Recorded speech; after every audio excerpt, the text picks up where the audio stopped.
I remember the smell. That's what came first. Not the heat, not the light. The smell. It crept through the darkness like something alive, curling under the cage bars, sliding into my lungs with every breath. Sharp, chemical, wrong. I lifted my head from beneath my wing and opened one eye. The living room was dark, the kind of dark that comes in the deepest hours, when even the streetlights outside seem tired. But something had changed.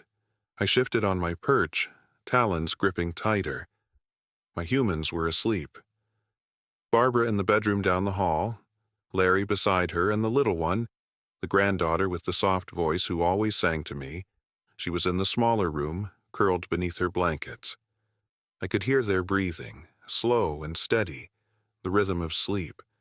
But I could also hear something else, a low crackle. Faint at first, like paper crinkling, then a pop, small, almost polite, then another.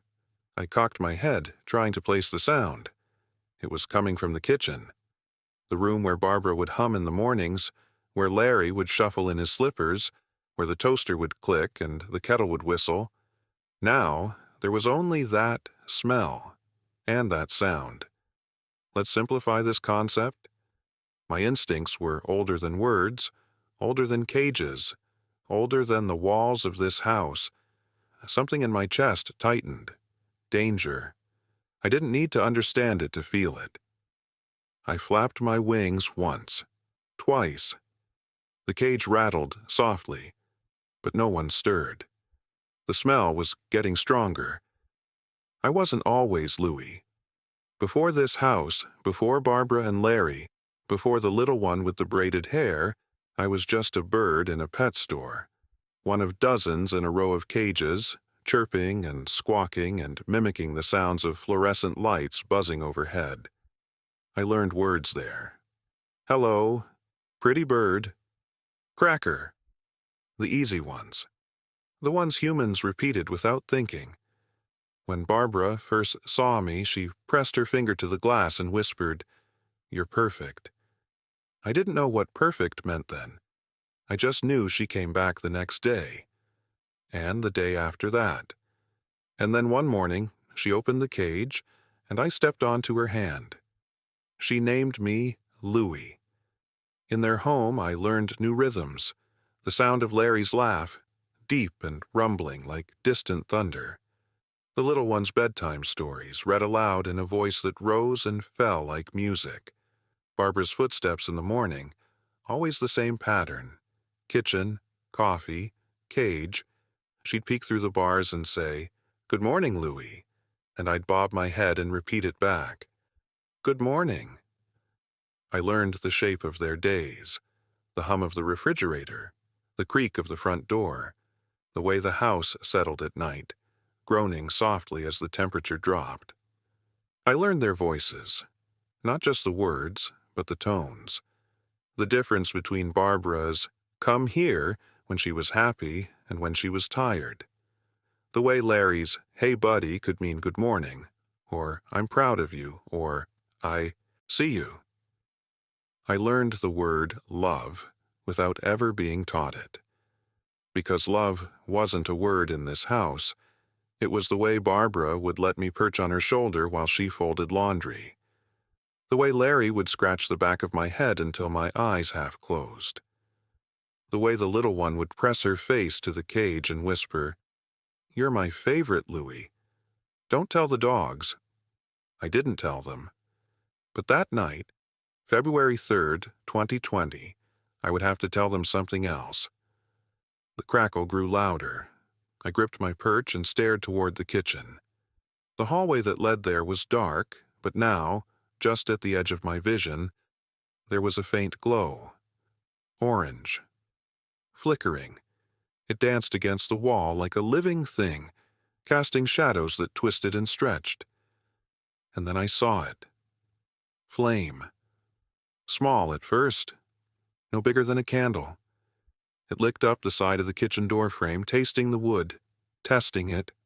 Then it spread. Fast, faster than I thought possible. It crawled across the floor, feeding on whatever it touched. Cabinet, curtain, chair. The living room began to fill with smoke. Thin wisps at first, then thicker clouds that hung in the air like fog. My heart hammered in my chest. I flapped my wings hard, rattling the cage. The metal clanged, but the sound was swallowed by the growing roar of the fire. No one woke. I tried my usual calls, the ones I knew. "Hello," I squawked. "Pretty bird, hello." Nothing.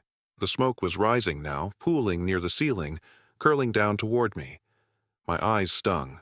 My throat burned. I coughed, a harsh, choking sound, and flapped harder.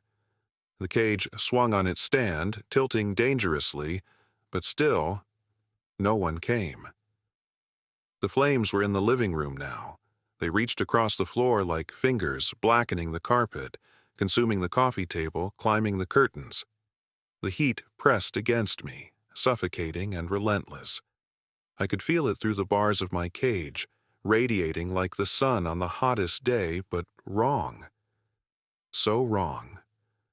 Why weren't they waking up? I thought of the little one. Her room was farther from the kitchen, but the smoke was spreading fast, filling the hallway, creeping toward her door. I imagined her there, small and still, breathing in the poison without knowing it. I imagined Barbara and Larry, deep in sleep, unaware that the walls around them were turning to ash. And something inside me, something primal, something beyond training or mimicry, clicked into place.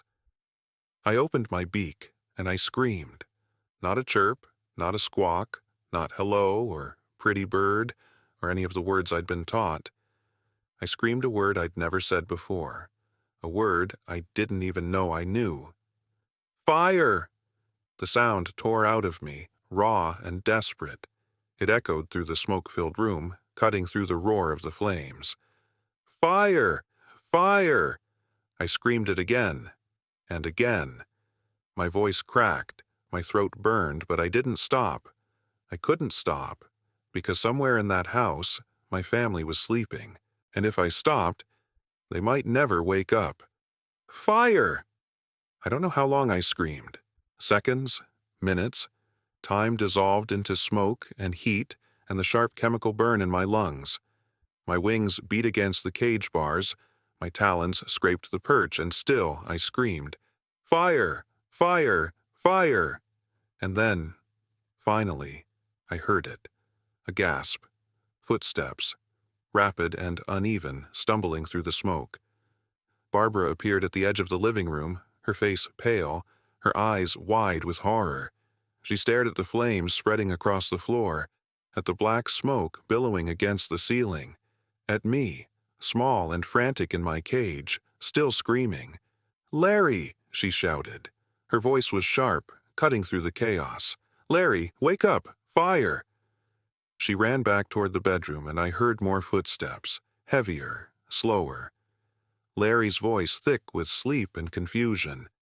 What's happening? The house is on fire. Get up. Get the baby." The little one. I heard her cry out, a small, frightened sound that broke something inside me. Barbara scooped her up, wrapping a blanket around her shoulders, shielding her face from the smoke. Larry stumbled into the hallway, coughing, his hand pressed to his mouth. "Go!" he shouted. "Get her outside. Go!" Barbara didn't argue. She clutched the little one to her chest and ran, through the living room, past the flames, toward the front door. I watched them disappear into the night, swallowed by the darkness beyond the threshold. But Larry didn't follow.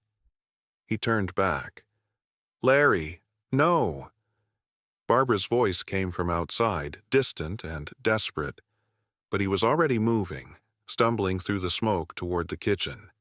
The flames had consumed the doorway now, a wall of orange and red that roared like a living beast. But Larry didn't stop. He was trying to save us. The dogs. The dove. Me. I saw him disappear into the kitchen, and my heart clenched. The heat was unbearable now, pressing down on me like a weight. The cage rattled as I flapped, my wings weak, my breath coming in short, painful gasps. The smoke was everywhere, thick and black and suffocating. I heard Larry coughing, shouting, a crash, something heavy falling, the sound of breaking glass. And then, through the roar, I heard him call my name. "Louie, Louie, where are you?" I screamed again. "Fire!" But my voice was fading. The smoke filled my lungs, heavy and poisonous. My wings slowed, my vision blurred, the world tilted, and I couldn't tell which way was up. Larry stumbled back into the living room, his face blackened with soot, his hands blistered and raw. He reached for my cage, his fingers fumbling with the latch, but the heat drove him back. He tried again, coughing, gasping, his eyes streaming with tears. "I'm sorry," he choked out. "I'm so sorry, Louie." And then he was gone. Someone, maybe Barbara, maybe a neighbor, pulled him out of the house. I heard shouting, sirens, the wail of fire trucks growing louder, closer. But the flames were faster. They swallowed the living room, the hallway, the kitchen. They climbed the walls and consumed the ceiling.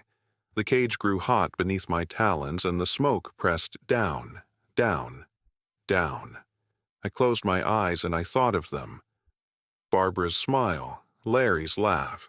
The little ones whispered secrets. The mornings when the sun streamed through the window and the world felt safe. I had saved them.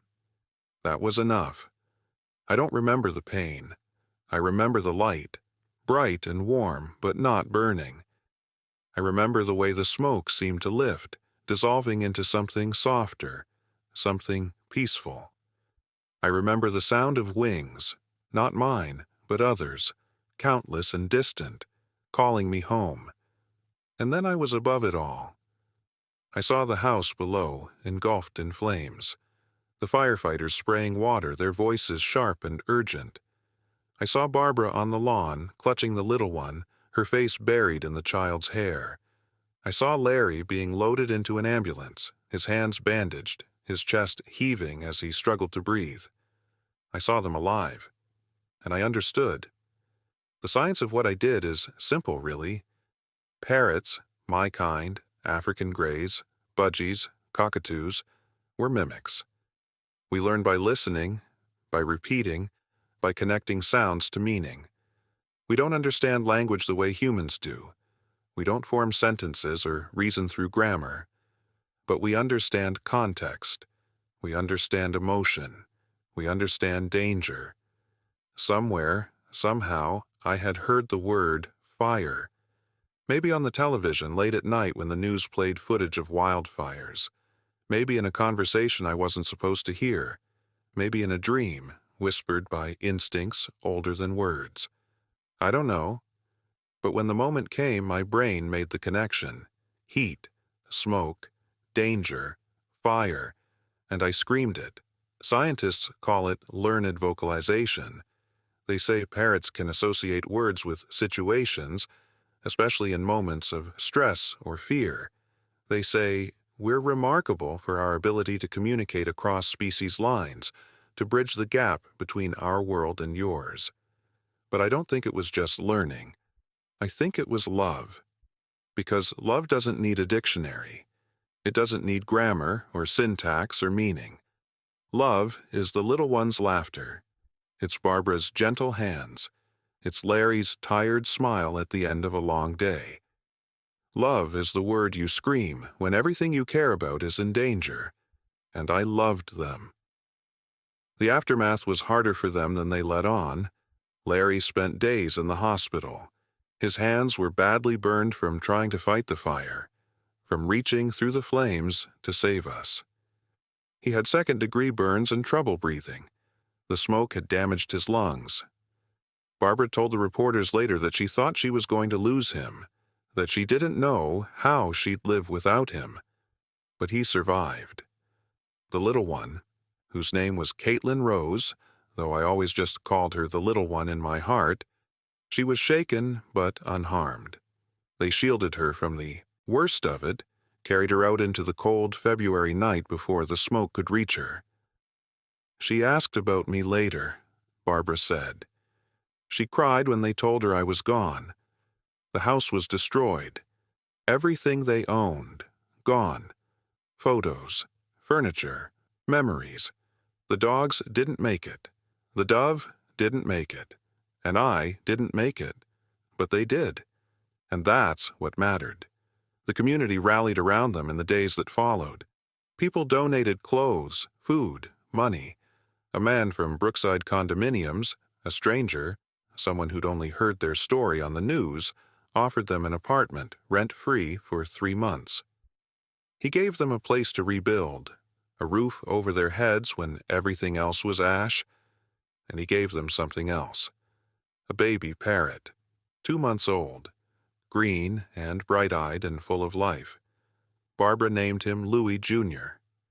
I watched from wherever I was, someplace beyond smoke and flame where wings never tire and the air is always clean, and I felt something warm bloom in my chest. Not sadness, not regret, pride, because Louie Jr. would learn their voices. He would learn their rhythms. He would perch on Barbara's shoulder and mimic Larry's laugh and whisper secrets to the little one. He would become part of their mornings, their evenings, their quiet moments. He would be their bird. And maybe, one day if they ever needed him, he would remember the word I taught him without ever saying it. Fire. The reporters called me a hero. The headlines said, "Parrot saves family," and "Heroic bird alerts family to fire." Barbara told the news agency, "Louie is a true hero. If it weren't for him, I probably would have been sleeping during the fire." But I wasn't trying to be a hero. I was just trying to protect the people I loved. Because that's what family does. We protect each other. We sound the alarm when danger comes.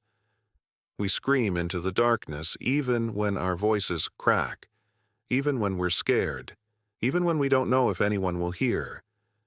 We scream because the alternative, silence, is unthinkable. I think about them often, even now. I wonder if Louie Jr. knows my story. If Barbara tells him late at night about the bird who came before him. If Larry scratches behind his feathers and says, "You've got big wings to fill, little guy." If the little one, older now, taller, looks at him and remembers me. I hope they're happy. I hope they rebuilt. I hope the little one still sings. I hope Barbara still hums in the kitchen. I hope Larry's hands healed and his lungs grew strong again. I hope they know I don't regret it. Not the smoke, not the flames, not the pain. Because every second I had with them was worth it. Every good morning, every scratch behind the head, every whispered secret, every moment of being part of their family. I would do it again, 1,000 times over. I would scream into the fire. I would beat my wings until they broke. I would give everything I had, everything I was, to keep them safe. Because that's what love is. They say animals don't understand sacrifice. They say we act on instinct, not intention. That we don't comprehend the weight of our choices, the cost of our actions. But I knew. When I screamed that word, fire, I knew it might be the last thing I ever said. I knew the smoke was filling my lungs, that the heat was too much, and that the flames were closing in. I knew I might not make it out. And I screamed anyway, because some things are bigger than survival. Some things are worth more than breath, family, love, the chance to save the people who gave you everything. That's worth dying for. I am Louie. I was a parrot in a cage in a house in Lebanon, Tennessee. I learned words I didn't understand, mimicked sounds I never questioned, and lived a small, simple life surrounded by the people I loved. And on February 3rd, 2020, when the fire came, I found my voice. Not the voice I was taught, not the words I'd repeated 1,000 times, but the voice that mattered. The one that cut through the darkness and the smoke and the fear. I screamed fire, and my family lived. I didn't survive the flames. My wings couldn't carry me through the heat. My lungs couldn't fight the smoke, but my voice reached them. My voice pulled them from sleep. My voice gave them the seconds they needed to escape. And that, I think, is what I was always meant to do. Not to sing, not to mimic, but to sound the alarm when it mattered most. If you're listening to this story, if you've stayed with me through the smoke and the flames and the fear, then I want you to know something. You don't have to be big to make a difference. You don't have to be strong or brave or certain. You just have to care. You just have to love. And when the moment comes, when the fire starts, when danger knocks, when the people you care about need you, you just have to open your mouth and scream. Even if your voice shakes, even if you're scared, even if you don't know if anyone will hear, scream anyway, because love is louder than fear. And one small voice raised at the right moment can save everything. I was only a bird, but that night, I was their voice, and I'd do it again. If this story moved you, share it. Tell someone you love about Louie, the parrot who sounded the alarm. Not because I need to be remembered, but because maybe, somewhere, someone will hear it and remember that we're all capable of extraordinary things when we love fiercely enough. Thank you for listening. And if you have someone in your life who would give everything to protect you, or someone you'd give everything to protect, hold them a little closer tonight. Life is fragile, but love is the thing that makes us scream into the fire, even when we're scared, even when it costs us everything. Especially then. If this story touched your heart, share it with someone who still believes in kindness.